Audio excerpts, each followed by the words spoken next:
मी स्वतःच्या पैशांनी स्वतःसाठी एक नवीन फोन घेतलाय. यांना किती भारी वाटेल ना. आता यात ना नवीन सिम कार्ड आहे. मी काय करते, माझा आवाज बदलून यांना फोन करते आणि यांची मज्जाच घेते. Unknown number. हॅलो, बोला. हॅलो बेबी, काय करताय? हा कोण आहे?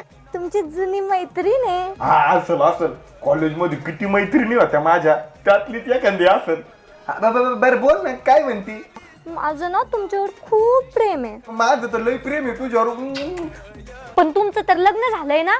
हा झालं होतं, पण वारली माझी बायको, वारली. पण आता थोड्या वेळा आधी तर मी तुमचं स्टेटस बघितलं, तिच्यात तर आहे तुमची बायको. ती आत्ता वारली, सॉरी आत्ता वारली. जस्ट मी स्मशानभूमीतच फोन ठेव, तुला नंतर फोन करतो. बरं ऐका ना, ते दरवाजा उघडा ना, तिची आत्मा येते तुम्हाला भेटायला.